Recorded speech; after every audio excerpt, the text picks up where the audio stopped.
അസ്സലാമു അലൈക്കും വറഹ്മത്തുള്ളാഹി. പ്രിയപ്പെട്ടവരെ, ഇന്നലെ കോളേജിൽ നിന്നാണ് ഞാൻ ഈ ഒരു വാർത്ത അറിയുന്നത്. ആലപ്പുഴയിൽ സംഭവിച്ച ആ ഒരു അപകടത്തിനെ കുറിച്ചിട്ട് ഞാൻ ആ വീഡിയോ കണ്ടപ്പോൾ എനിക്ക് ആദ്യം കാണാൻ കഴിഞ്ഞ വീഡിയോ എന്താണെന്നറിയോ? 5 കുട്ടികളുടെ മയ്യത്ത് പൊതുദർശനത്തിന് വേണ്ടിയിട്ട് ആ സ്കൂളിന്റെ ലൈബ്രറിയിൽ ഇങ്ങനെ നിരത്തി വെച്ചിരിക്കുന്ന വളരെ വേദനാജനകമായിട്ടുള്ള ഒരു കാഴ്ച.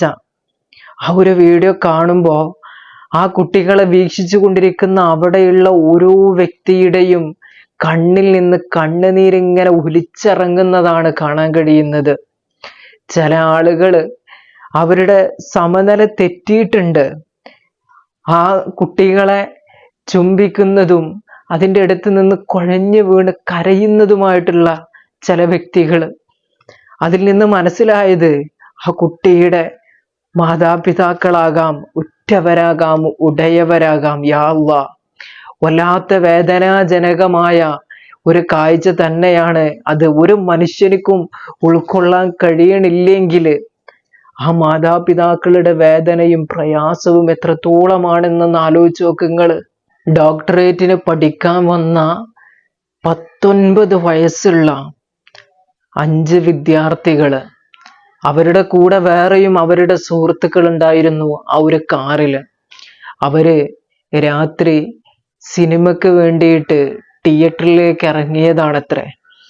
ഒരു KSRTC ബസ്സുമായിട്ട് കൂട്ടിയിടിക്കുകയും 5 കുട്ടികൾ മരണപ്പെട്ടു. കൂടെയുള്ള കുട്ടികൾക്ക് ഇപ്പോഴും ഗുരുതരമായ അവസ്ഥയിൽ അവര് ഹോസ്പിറ്റലിൽ കഴിയുകയാണെന്നാണ്. ഈ ഒരു വാർത്ത ആ ഒരു ന്യൂസുകളിലൂടെയും മറ്റുമൊക്കെ കാണുമ്പോൾ തൻ്റെ കുട്ടിയുടെ സ്നേഹിതനെ മറ്റുള്ള മാതാപിതാക്കൾ തിരിച്ചറിയുമ്പോൾ ആ മരണപ്പെട്ട ഉമ്മയുടെയും ഉപ്പയുടെയും ഒക്കെ ഹൃദയങ്ങൾ പടക്കുകയായിരിക്കുമല്ലേ. കാരണം എൻ്റെ കുട്ടി അതിലുണ്ടാവരുതേ എന്നുള്ള ഏക പ്രാർത്ഥന മാത്രമാകും അവരുടെ കൽബിൽ അപ്പോൾ ഉള്ളത്. അങ്ങനെ വേദനയോടെ പ്രാർത്ഥിച്ച മാതാപിതാക്കളുടെ മക്കളും ആ കൂട്ടത്തിലുണ്ട് എന്നാണ് അറിയാൻ കഴിഞ്ഞത്. യാ അല്ലാഹ്, മരണപ്പെട്ട കുട്ടികൾ ഇവരൊക്കെയാണ്: ഇബ്രാഹിം, ദേവാനന്ദ്, അബ്ദുൽ ജബ്ബാർ, ആയുഷ് രാജ്, ശ്രീദീപ്. 19 വയസ്സുള്ള ഈ മക്കളാണ് ജീവനറ്റ കഫന്തമായിട്ട് ഇന്നലെ നമ്മളൊക്കെ സോഷ്യൽ മീഡിയയിലൂടെ കണ്ടത്. ആ മരണപ്പെട്ട കുട്ടികളൊക്കെ 6 അടി മണ്ണിലേക്ക് യാത്രയായിട്ടുണ്ടാകും.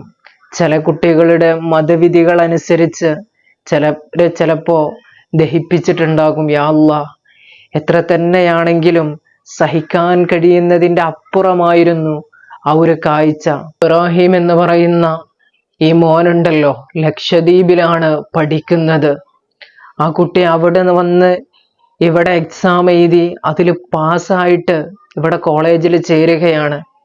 ആ നാടിൻ്റെ അഭിമാനല്ലേ. പ്രത്യേകിച്ച് ലക്ഷദ്വീപിൽ നിന്നൊക്കെ ഇങ്ങോട്ട് പഠനത്തിന്, അത്രമേൽ പഠനത്തിലൊക്കെ മികവുള്ള കുട്ടികളാണ് അവര്. നിങ്ങൾ ആലോചിച്ച് നോക്കണം. ആ മക്കളാണ് ഒരു ദിവസം 5 മക്കൾ. നിങ്ങളൊന്ന് ചിന്തിച്ചു നോക്കി, നിങ്ങൾ എത്ര വേദനാജനകമായ വാർത്തയാണതെന്ന്. ഇബ്രാഹിം എന്ന ആ പൊന്നുമോന്റെ ജനാസ ആ കുട്ടിയുടെ മാതാപിതാക്കള് വരിഞ്ഞു മുറുകിയിട്ട് പൊട്ടി പൊട്ടി കരയുന്ന ഒരു വീഡിയോ കണ്ടു. യാ അല്ലാഹ്, എത്ര വേദന ഉണ്ടാകും അവർക്ക്.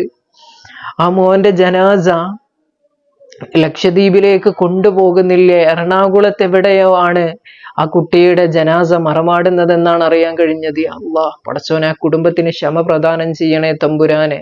ദേവാനന്ദ് എന്ന് പറയുന്ന ആ മോന്റെ വീട്ടില് പൊതുദർശനത്തിന് വേണ്ടിയിട്ട് ആ കുട്ടിയുടെ ബോഡി ഇങ്ങനെ വെച്ചിട്ടുണ്ട്. മൃതദേഹം, ശരീരം. ആ ഭൗതിക ശരീരത്തിന്റെ അടുത്തുകൂടി ഒരുപാട് ആളുകൾ വരുന്നുണ്ട്. ഒരുപാട് ആളുകൾ പൊട്ടി പൊട്ടി കരയുന്നുണ്ട്. ആ കുട്ടിയുടെ സഹോദരങ്ങള്, മാതാപിതാക്കള്, അവർക്കൊന്നും ഉൾക്കൊള്ളാൻ പോലും കഴിയാത്ത അത്രമേൽ വേദനാജനകമായ ഒരു വാർത്ത തന്നെയാണ് ആ ഒരു പൊന്നുമോന്റെ ആ ഒരു മരണവാർത്ത എന്ന് പറയുന്നത്. തിരൂരിനടുത്ത് കോട്ടക്കൽ എന്ന് പറയുന്ന സ്ഥലം, അതായത് എൻ്റെ നാടിൻ്റെ അടുത്താണ് ആ ഒരു കുട്ടിയുടെ മാതാപിതാക്കൾ ജോലി ചെയ്യുന്നതെന്നറിഞ്ഞു. അവിടെയാണ് അവര് വീടെടുത്ത് താമസം താൽക്കാലികമായിട്ട്. ഈ മോന്റെ ജനാസ ആ കുട്ടിയുടെ പിതാവിന്റെ സഹോദരന്റെ വീട്ടിൽ വെച്ചിട്ടാണ് തോന്നുന്നു പൊതുദർശനത്തിന് വെച്ചതും ആ കുട്ടിയുടെ കർമ്മങ്ങളൊക്കെ ചെയ്യാന് അവരുദ്ദേശിച്ചതായിട്ട് അറിയാനായിട്ട് സാധിച്ചത്. എത്ര വേദന ഉണ്ടാവും ആ ഒരു മാതാപിതാക്കൾക്ക്. അതുപോലെ അബ്ദുൽ ജബ്ബാർ എന്ന് പറയുന്ന മോന് പുതിയൊരു വീടെടുത്തിട്ട് ആ വീടിന്റെ മുമ്പിൽ നിന്ന് പുഞ്ചിരിക്കുന്ന ഫോട്ടോയാണ് നിങ്ങൾ ഈ കണ്ടുകൊണ്ടിരിക്കുന്നത്. ഇരട്ടയായ വേറൊരു സഹോദരന് ഡോക്ടർ അയക്കണമെന്നായിട്ട് തോന്നുന്നു, അല്ലെങ്കിൽ പഠിച്ചുകൊണ്ടിരിക്കട്ടെയാണ്. 9ാം ക്ലാസ്സിൽ പഠിക്കുന്ന ഒരു സഹോദരി ഉണ്ട്. അങ്ങനെ 3 മക്കളാണ്. ആ 3 മക്കളില് പെടുന്നനെയാണ് ഈ കുട്ടിയുടെ മരണവാർത്ത വീട്ടുകാരറിയുന്നത്. പിതാവ് വിദേശത്ത് ജോലിയിലേറ്റയാണ്. ഒരുപാട് സ്വപ്നങ്ങൾ ബാക്കി വെച്ചിട്ടാണ് അബ്ദുൽ ജബ്ബാർ എന്ന ആ ഒരു മോന് ഈ ലോകത്തോട് വിട പറഞ്ഞത്. അള്ളാഹു മഗ്ഫിറത്തും മർഹമത്തും അള്ളാഹു നൽകി അനുഗ്രഹിക്കട്ടെ. മാതാപിതാക്കൾക്ക് അള്ളാഹു ക്ഷമ പ്രദാനം ചെയ്ത് അനുഗ്രഹിക്കുമാറാകട്ടെ. ആ കുടുംബങ്ങൾക്കൊക്കെ ജഗനിയന്താവായ റബ്ബ് ക്ഷമ പ്രദാനം ചെയ്ത് അള്ളാഹു അനുഗ്രഹിക്കട്ടെ. ഒരിക്കലും അവർക്ക് ഉൾക്കൊള്ളാൻ കഴിയാത്ത അത്രമേൽ വലിയ പ്രയാസത്തിലാണ് അവരുള്ളത്. അതുപോലെ തന്നെ ആ ഹോസ്പിറ്റലിൽ വളരെ ഗുരുതരാവസ്ഥയിൽ കഴിയുന്ന ആ മക്കൾ അള്ളാഹു എത്രയും പെട്ടെന്ന് അവരെ ബുദ്ധിമുട്ടും പ്രയാസങ്ങളൊക്കെ അള്ളാഹു ഇല്ലാതാക്കി കൊടുക്കട്ടെ. ഞാൻ എൻ്റെ ഒരുപാട് വീഡിയോകളിൽ പറയാറുള്ളതാണ്, നിങ്ങൾ എൻ്റെ വീഡിയോ കാണുന്നവരാണെങ്കിലും നിങ്ങൾക്കും അത് ഓർമ്മയുണ്ടാകും. വാഹനം എന്ന് പറയുന്നത് അത് ഇരുമ്പിന് ജീവൻ വെച്ച ഒരു സംഗതിയാണ്. അതിനെ വേറെ ഒരു ഭാഗത്തു കൂടി നോക്കിക്കഴിഞ്ഞാല് അതേ വാഹനത്തില് നമ്മൾ കയറിയിട്ട് യാത്ര ചെയ്യുമ്പോൾ നമ്മൾ അതിൻ്റെ നിയന്ത്രണം നമ്മുടെ കയ്യിലാണെന്ന പരിപൂർണ വിശ്വാസം നമുക്കുണ്ടെങ്കിൽ പോലും ആ വാഹനം ഒന്നല്ലെങ്കിൽ വേറെ സമയത്ത് നമ്മുടെ കയ്യിൽ നിന്ന് അതിൻ്റെ നിയന്ത്രണം തെറ്റിപ്പോകാം. സാഹചര്യങ്ങൾ പ്രതികൂലമാകുന്ന സമയങ്ങളിൽ ഈ കുട്ടികൾ ഓടിച്ച വാഹനത്തിനെ കുറിച്ച് ഒന്ന് മനസ്സിലാക്കിയപ്പോ അത്രമേൽ പെർഫെക്റ്റ് ആയിട്ടുള്ള ഒരു വാഹനമല്ല അതെന്നാണ് അറിയാനായിട്ട് സാധിച്ചത്. എന്നിട്ടും അവരുടെ ആ ഒരു പ്രായത്തിന്റെ ആ ഒരു പക്വതയില്ലായ്മ കൊണ്ട് ആ കുട്ടികൾ ആ ഒരു വാഹനമേറ്റ് അവര് സിനിമക്ക് പോവുകയാണ്. ആ ഒരു വാഹനം ഇടിച്ചത് ഏത് ബസ്സിനോടാണെന്ന് നോക്ക് നിങ്ങൾ, KSRTC ബസ്സിനോട്. ആ ബസ്സുമായി കൂട്ടിയിടിച്ചു കഴിഞ്ഞാലുള്ള ബുദ്ധിമുട്ട് എന്താണ്? ആ കുട്ടികളുടെ വിയോഗാർത്ഥം ഗവൺമെന്റിൽ നിന്ന് ഒരു ആനുകൂല്യവും കിട്ടൂല. ആനുകൂല്യം പ്രതീക്ഷിച്ചിട്ടല്ലല്ലോ. അത് മനസ്സിലാക്കണം. ആ കുടുംബത്തിന് യാതൊരു ആനുകൂല്യവും കിട്ടൂല. അത്രമേൽ പ്രയാസവുമാകും. അതിൽ പറയാനായിട്ട് സാധിച്ചത് ആ വാഹനം ഓടിച്ച ഒരു കുട്ടി, ആ കുട്ടിയുടെ മേലിൽ കേസ് എടുത്തിട്ടുണ്ട് എന്നാണ് അറിയാൻ കഴിഞ്ഞത്. മനഃപൂർവമല്ലാത്ത നരഹത്യക്ക് വേണ്ടിയിട്ട്. കാരണം ആ ഒരു കുട്ടിയുടെ അശ്രദ്ധയാണെന്നാണ് പറയുന്നത് ഇത്രയും വലിയൊരു അപകടത്തിന് വഴിയൊരുക്കിയത്. ആ കുട്ടിയെ സംബന്ധിച്ചിടത്തോളം 5 മാസമേ ആയിട്ടുള്ളൂ അവന് ലൈസൻസ് കിട്ടിയിട്ട്.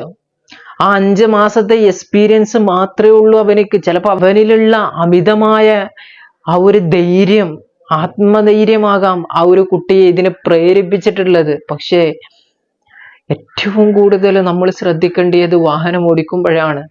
നമ്മുടെ മൈൻഡ് റെഡി അല്ലെങ്കിൽ, നമുക്ക് ദേഷ്യമുള്ള സമയത്ത് ഇങ്ങനെയുള്ള ചില സാഹചര്യങ്ങളുണ്ട്. അതുപോലെ പ്രകൃതി നമുക്ക് അനുകൂലമല്ലെങ്കിൽ, ഈ നടന്ന വാഹനത്തിന്റെ ഒരു കാരണം നല്ല മഴയായിരുന്നു. കാലാവസ്ഥ അത് നേരെ വിപരീതമായിരുന്നു. ഇങ്ങനെയുള്ള ചില സാഹചര്യങ്ങൾ കൂടെയുണ്ട് ഈ ഒരു അപകടത്തിന് കാരണമായത്. അതുകൊണ്ട് ഇനിയെങ്കിലും നമ്മളൊന്ന് ശ്രദ്ധിക്കുക. വാഹനം എന്ന് പറയുന്നത് കുട്ടിക്കളിയല്ല എന്ന് കൂടി മനസ്സിലാക്കുക. അള്ളാഹു ഇതുപോലെയുള്ള വലിയ വലിയ ആപത്ത് ഘട്ടങ്ങൾ തൊട്ടൊക്കെ അള്ളാഹു നമ്മളെ കാത്തുരക്ഷിക്കുമാറാകട്ടെ. അപകടങ്ങളിൽ നിന്നൊക്കെ അള്ളാഹു കാത്തുരക്ഷിക്കട്ടെ. ആ കുടുംബത്തിന് അള്ളാഹു ക്ഷമ പ്രദാനം ചെയ്ത് അനുഗ്രഹിക്കുമാറാകട്ടെ. ഇൻഷാ അല്ലാഹ്. അസ്സലാമു അലൈക്കും വറഹ്മത്തുള്ളാഹി.